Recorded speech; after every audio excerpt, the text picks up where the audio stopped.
సమస్త దేశములారా యెహోవాకు ఉత్సాహధ్వని చేయండి, సంతోషముతో యెహోవాను సేవించుడి, ఉత్సాహగానము చేయుచు ఆయన సన్నిధికి రండి. యెహోవాయే దేవుడని తెలుసుకోండి, ఆయనే మనలను పుట్టించను, మనము ఆయన వారము, మనము ఆయన ప్రజలము, ఆయన వేపు గొర్రెలము.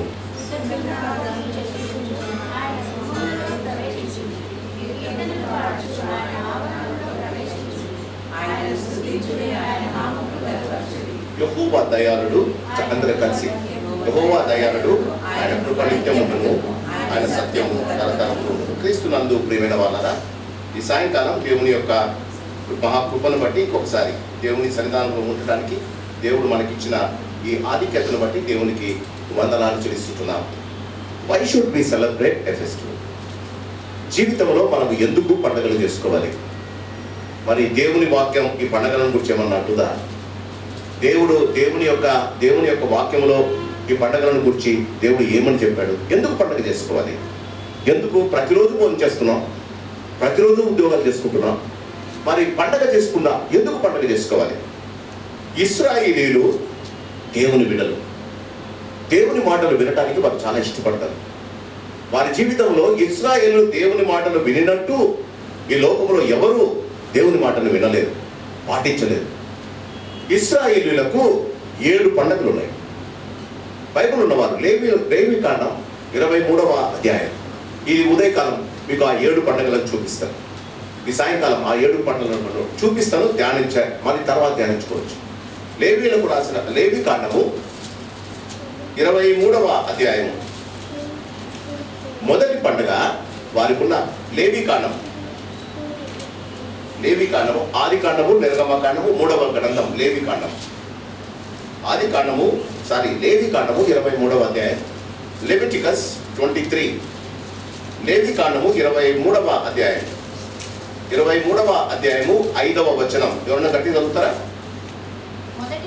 మొదటి నెల 14వ దినమున సాయంకాలమందు యెహోవా పస్కా పండుగ జరుగును. మొదటిది పస్కా పండుగ. లేవి కాండం 23వ అధ్యాయము 5వ వచనం.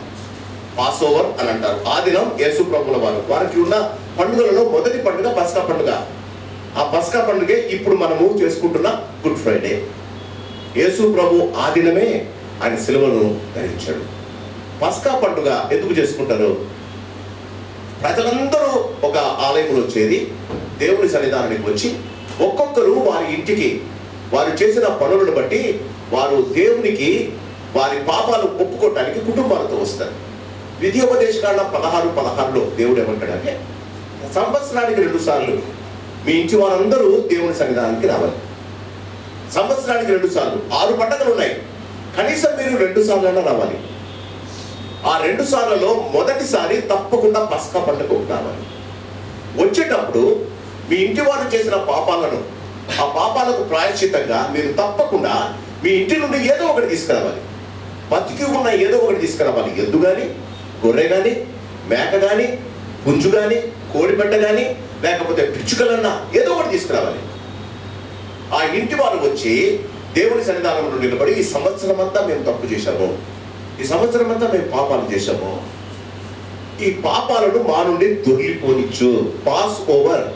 పస్కా అంటే పాస్ ఓవర్. మా మీద ఉన్న పాపాన్ని దొరిలించి వెయ్యి అని ఆ బలిని, తెచ్చిన ఆ యొక్క పశువునో పక్షినో చంపి ఆ రక్తాన్ని ఆ బలిపీఠం ముందు పోస్తారు. ఇది పస్కా పండుగ. అదే పస్కా దినాన మీరు చూస్తే యోహాను సువార్తలో ఆ పస్కా దినము మధ్యాహ్న కాలం యేసు ప్రభు శిలువ మీద బలి చనిపోయి ఆయన రక్తం చిందించాడు. కాబట్టి ఇప్పుడు మనం కుటుంబాలుగా గొర్రెలు కానీ, మేకలు కానీ, పిచ్చుకలు కానీ తేవాల్సిన అవసరం లేదు. మొదటి పండుగ పస్కా పండుగ. రెండవ పండుగ అదే 23వ అధ్యాయము 6వ వచనం ఏమన్నదమ్మా? ఆ నెల 15వ దినమున యెహోవాకు పొంగని రొట్టెల పండుగ. ఇది రెండవ పండుగ, పొంగని రొట్టెల పండుగ. ఇది ఎప్పుడు చేసుకున్నారో తెలుసా? ఇశ్రాయేలీలు ఆ దినం కనాను దేశానికి బయలుదేరేటప్పుడు వారు ఆ రాత్రి వారు పొంగని పిండితో రొట్టెలు చేసుకొని ఆ రొట్టెలను ఆ పిండిని భుజాల మీద పెట్టుకొని బయటకు వెళ్తారు. ఆ రాత్రి ఆ సంహారకుడు వచ్చి ఎవరి ద్వారబంధకాల మీద రక్తము లేదో వాళ్ళని చంపేస్తారు. పొంగని రొట్టెల పండుగ ఇది రెండవ పండుగ. మూడవ పండుగ 23వ అధ్యాయము 16వ వచనం. 23వ అధ్యాయము 16వ వచనం ఏముందమ్మా చదువు. 7వ విశ్రాంతి దినమున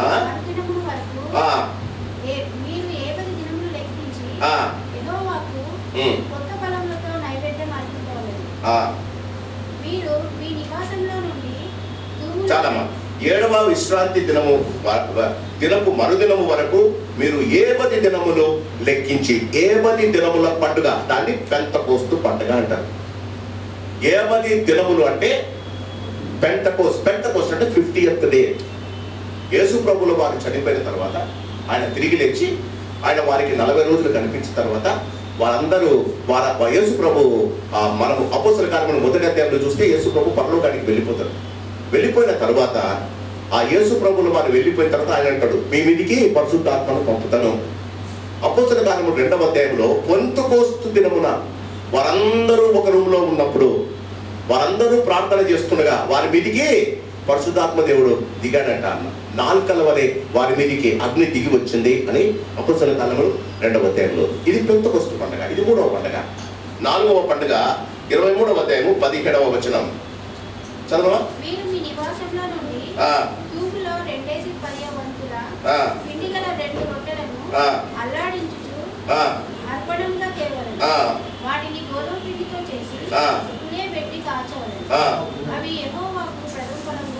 ప్రథమ ఫలముల పండుగ. బాగా గమనించండి. 4వ పండుగ ప్రథమ ఫలముల పండుగ. అంటే మీ ప్రతి వారు ఏదో ఒక పని చేస్తారు. ఇక్కడ కూర్చున్న వారు ఏదో ఒక పని చేస్తారు. మీరు చేసిన పనిలో నుండి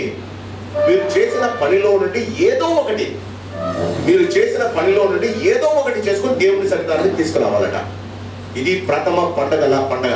దీనిని మనము ఈ దినాలలో కోతకాల పండుగ అంటారు. ఏమన్నా చూడండి ఒకసారి ఇంకోసారి చదవమ్మా. 17వ వచనం.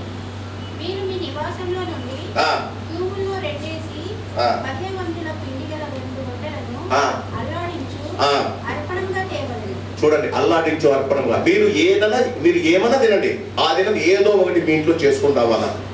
కోతకాల పండుగకు దాన్ని ఇప్పుడు ఈ దినాలలో మనం దాన్ని కోతకాల పండుగ అని పిలుస్తాం. ఇది ఎన్నో పండుగ అండి? 4వ పండుగ. 5వ పండుగ 24వ వచనం చదవమ్మా.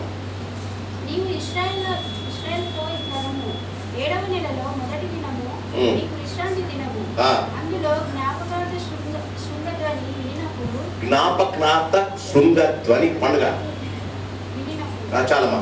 ఇది 5వది జ్ఞాపకార్థ శృంగధ్వని అంటే ట్రంపెట్స్. చాలా మంది ట్రంపెట్స్ ఫెస్టివల్ చేసుకుంటున్నారు. ట్రంపెట్స్ ఫెస్టివల్ అంటారు ఇంగ్లీష్లో. ఇది 5వ పండుగ. 6వ పండుగ నేను చెప్తాను, రెఫరెన్సెస్ మళ్ళా ఇస్తాను. 6వ పండుగ ప్రాయశ్చిత పండుగ. 7వ పండుగ పర్ణశాలల పండుగ. ఈ 7 పండుగలు వాళ్ళు చేసుకుంటారు. ఈ 7 పండుగలు చేసుకోవడంలో ఉద్దేశం ఏంటో ఒక్కసారి బైబిల్ నుంచి గమనిద్దాం. లేవీలకు రాసిన లేవీ కాండము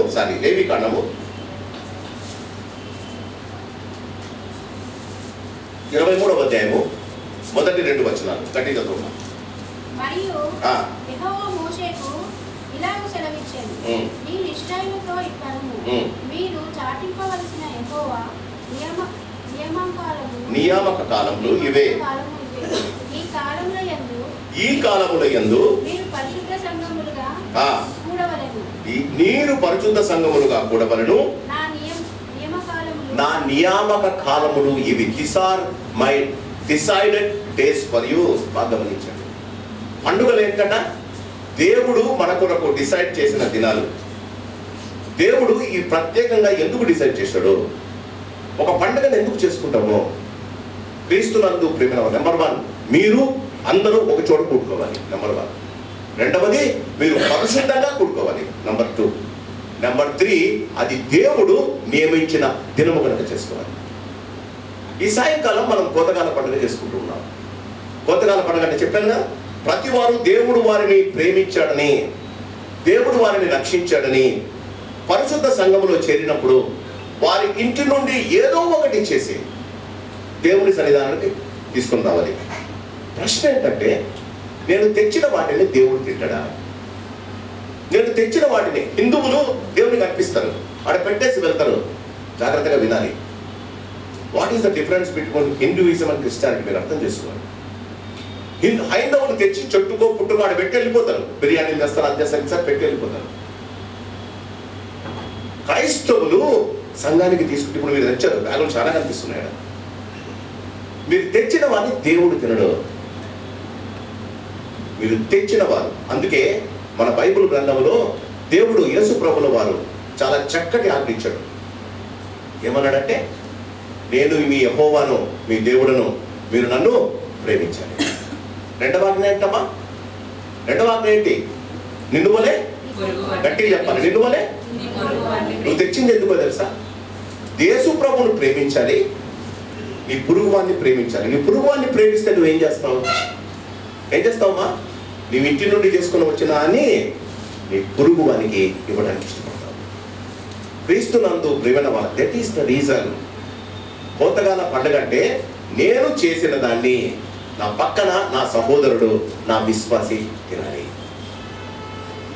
నీ సహోదరుడు, నీ పక్కన ఉన్నవారు నీవు చేసినది తినడం నువ్వు గమనించాలి. నువ్వు యేసు ప్రభువుకు చేస్తున్నావని అంటాడు కదా. ఆయన ఒక చిన్న పిల్లవాడిని పక్కన నిలబెట్టి, ఈ చిన్నవాడికి చేస్తే నాకు చేసినట్టే, ఈ చిన్నవాడు తింటే. క్రైస్తవులకు హైందవులకు ఉన్న ఇది అదే. వాళ్ళు ఎవరో దేవుడట కాకిలోనో కుక్కలోనో వచ్చి తినిపోతారట. మనకు కాకులు కుక్కలు అవసరం లేదు. మనకు మన సహోదరుడు, మనము ప్రేమించే, మనతో పాటు యేసు ప్రభువును ప్రేమించే మన సహోదరుడే మనకు దేవుడు మనకిచ్చిన అతి శ్రేష్టమైన మన దేవుడు ఇచ్చిన ఆధిక్యత.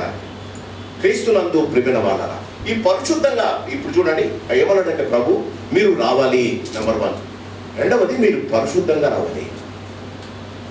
ఈ సాయంకాలం వచ్చిన వారందరూ ఎప్పుడు ఈ దినం వచ్చారు, వచ్చిన వారి మీరు తెచ్చారు, తెచ్చిన దాన్ని దేవుడు అంగీకరించారు కదా. ఎవడు ఇప్పుడు తెచ్చిన చాలా మంది కష్టపడ్డారు. నేను కూడా రాత్రి 1 గంట దాకా కష్టపడ్డా, కస్టర్డ్ చేయడానికి. 1 o'clock, ఇట్ వాజ్ 1 o'clock. ఎందుకంటే ఈరోజు రాత్రి చేసి ఫ్రిడ్జ్లో పెడితే కానీ ఈరోజు సాయంకాలం తేలేరు. అయినా పాప పడుకున్నట్టుంది, దానికి నేర్పించిన ఏం చేశాను. ఆ పాపం నిద్రపోయింది. ఎందుకు చెప్తున్నాను అంటే, why until unless you do it with your hands. మీ చేతులతో చేస్తే దేవుడు అంటాడు, నీ చేతులను నేను బలపరుస్తా, మీ చేతులను నేను నిన్ను అంగీకరిస్తా. నీవు నా వాక్యంలో చెప్పినట్టు నీవు నాకు చేస్తే. ఒక్కసారి ఆదికాండం అర్పణలు మీరు తెచ్చారు, దేవుడు అంగీకరించాలిగా. ఆదికాండము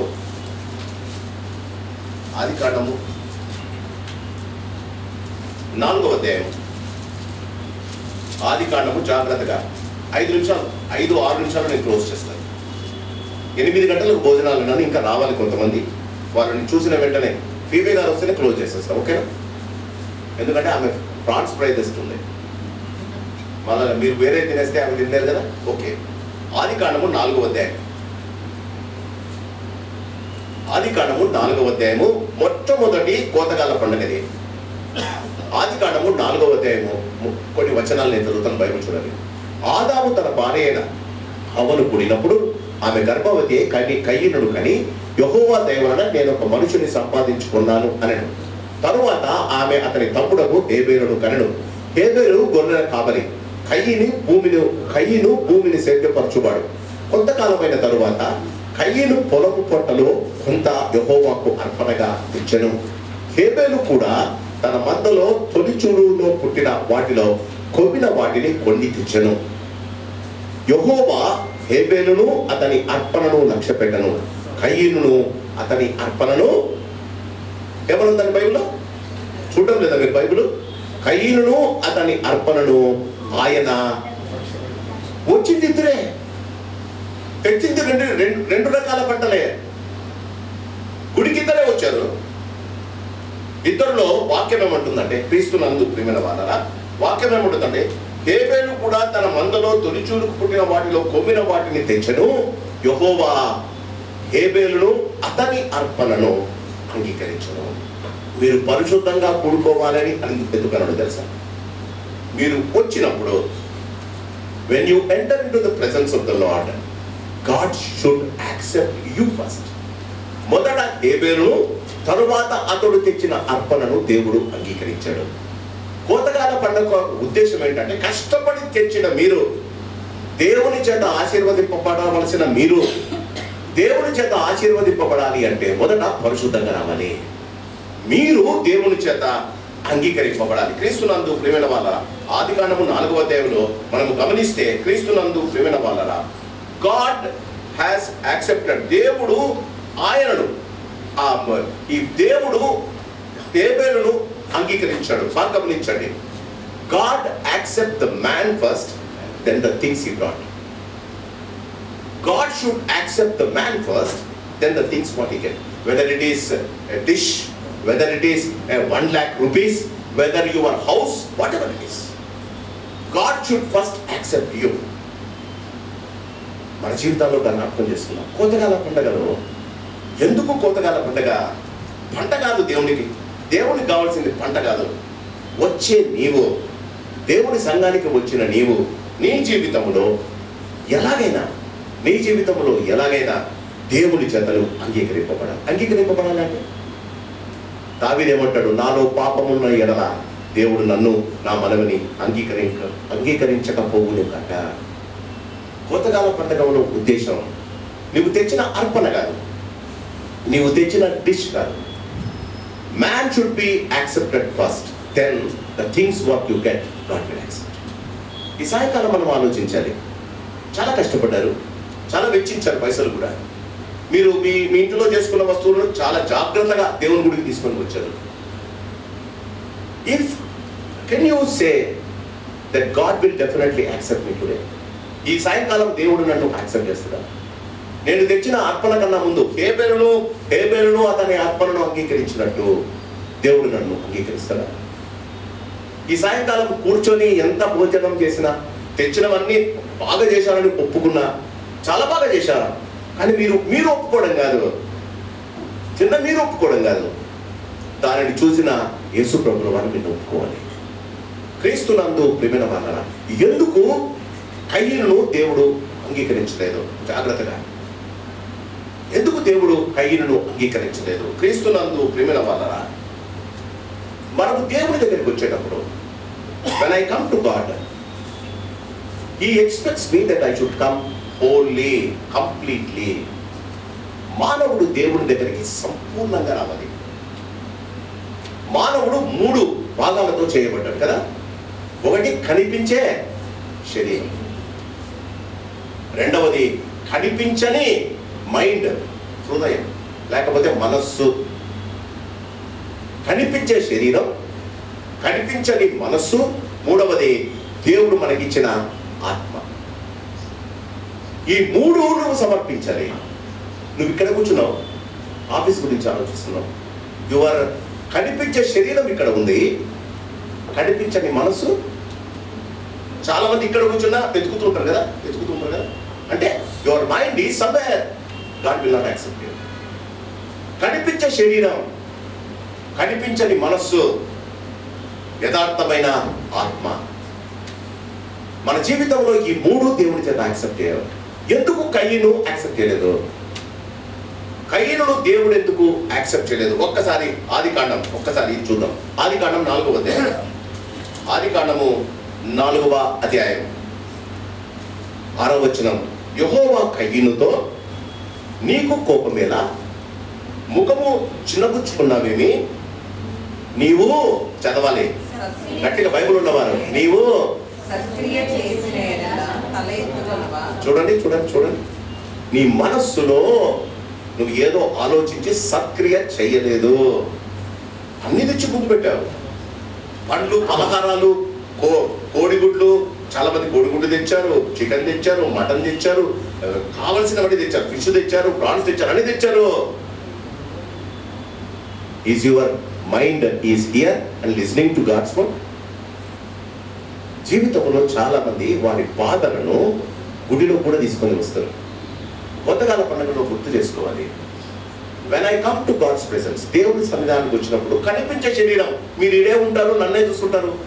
చాలా మంది నేను వాక్యం చెప్పినప్పుడు తల ఊపుతా అంటారు. నాకు 100% మాటలు వింటాంలే, ఎందుకంటే తలంత పాతుగా తిప్పరు చాలామంది. ఆలోచించండి, క్రీస్తునందు ప్రియమైన వాళ్ళరా, నీ మనస్సు నీ శరీరము దేవుని యందు కేంద్రీకరిస్తే నీ ఆత్మ దేవుని యందు ఆనందిస్తుంది. నీవు సక్రియ చేసిన ఎడల నీ ముఖము ఎత్తుకోవా. ఇప్పుడు మనం అడగాల్సింది, ఈ దినమంతా ఈ వారమంతా పోయిన కోతకాలం పండగ నుండి ఈ కోతకాల పండగ దాకా మనం ఏదైనా దుష్క్రియ చేసామా? దుష్క్రియ చేసింటే God is giving you one more time. పరిశుద్ధ సంఘముగా కూడాలి. దేవుడు నిన్ను నీ అర్పణను అంగీకరించాడు. The days will not be the same. మన జీవిత దినాలు మామూలుగా ఉండవు. మన జీవితాల్లో దేవుడు మనల్ని గొప్పగా ఆశీర్వదిస్తున్నాడు. ఈ సాయంకాలం క్రీస్తునందు ప్రియమైన వాళ్ళరా, I just wanted to ask you this. కనిపించే శరీరం, కనిపించని మనస్సు, దేవునితో ఆనందించే ఆత్మ దేవునికి సమర్పించావా? ఈ ఉదయకాలం ఆ మూడింటితో నీవు దేవుని స్తుతిస్తున్నావా? క్రీస్తునందు ప్రియమైన ఎప్పుడు మనం అది చేయగలిగితే దేవుడు హేబేలును అతని అర్పణను అంగీకరించినట్టు మనలను, మన జీవితాలను అంగీకరిస్తాడు. వన్స్ వెన్, చూడండి జాగ్రత్తగా వినండి, హేబేలును దేవుడు అంగీకరించాడు. హేబేలును దేవుడు అంగీకరించింది. మీరు చాలా మంది ఏమనుకుంటారంటే హేబేలును దేవుడు అంగీకరించాడు కాబట్టి 1000 years బతుకుతాడు అని. హేబేలును దేవుడు అంగీకరించిన 7వ రోజు హేబేలు చచ్చిపోయాడు. Don't you have to be accepted by God. The result is we need not be మనం ఈ లోకంలో గొప్ప ఆశీర్వదింపబడి కావలసినవన్నీ పొందడానికి కాదు, దేవునితో సరైన సంబంధం ఏర్పరచుకోవడానికి. హేబేలు the very first person in this world. ఈ లోకంలో మొట్టమొదటి వ్యక్తి పరలోకానికి వెళ్ళిన వ్యక్తి హేబేలు. క్రీస్తుని హేబేలు గురించి హెబ్రీయులకు రాసిన పత్రిక 11వ అధ్యాయంలో రాశారు. ఈ మన జీవితాల్లో మనం గమనించండి, మనం ఎందుకు సహవాసంగా కూడాలి? పరిశుద్ధంగా చేయబడటానికి. ఎందుకు సహవాసంలో కూడాలి? ప్రభువా, నీతో నేను సరైన సంబంధం కలిగి ఉండటానికి. శరీర రుగ్మతలు, బాధలు, కష్టాలు, ఇరుకులు, ఇబ్బందులు అన్నీ ఉంటాయి, కానీ నీవు నాతో ఉంటే చాలా అని అర్థం కదా. యేసు ప్రభు మనతో ఉంటే మన జీవితాల్లో మనకు ఏ కొరత ఉండదు. ఈ సాయంకాలం we have come for harvest festival, but God wants to harvest your heart. దేవుడు నీ హృదయాన్ని అడుగుతున్నాడు. ఆ కుమారుడా, నీ హృదయము. దేవుడు మన ఆత్మలను, మన యొక్క హృదయాలను పోయడానికి, మన హృదయాలను ఆయన కోసుకొని తన దగ్గర ఉంచుకోవడానికి ఇష్టపడుతున్నాడు. మనము తెచ్చిన మన వస్తువులతో మనము దేవుని చేత అంగీకరింపబడితే అది పరిశుద్ధమైన, పవిత్రమైన హార్వెస్ట్ ఫెస్టివల్ అవుతుంది. God wants that we should be harvested for him. దేవుని కొరకు మనం కోయబడాలి, దేవుని కొరకు మనం జీవించాలి. మన జీవితంలో అతి శ్రేష్టమైన ఆశీర్వాదాన్ని మనం పొందాలి. మన జీవితంలో దేవుడు మనకు కావలసిన జీవితాలను దేవుడు మనకు దయచేయాలి. దేవుడు మనలను ఆశీర్వదించాలి. దేవుని కొరకు మనం జీవించాలి. దేవుడు మన జీవితాలను యాక్సెప్ట్ చేయాలి. ఈ సాయంకాలం తెచ్చిన ప్రతి వారిని దేవుడు దీవించుగాక. మరి మీరు కష్టపడి మీ జీవితంలో మీరు మీ దేవుని ప్రేమించి తీసుకొని వచ్చిన ప్రతి వాటిని బట్టి దేవునికి వందనాలు. తెచ్చిన ప్రతి వారిని దేవుడు దీవించుగాక. మరి అయిన వెంటనే మరి దేవుడు ప్రార్థన చేసిన తర్వాత మీరు ఈ చైర్స్ అని యాదయ్య కానీ పెద్దవాళ్ళు కానీ చూసి ఈ చైర్స్ అని కార్నర్స్ కేసేయండి స్ట్రైట్గా. మరి అక్కడ పెట్టిన వారు తెచ్చిన ఆ యొక్క పాత్రల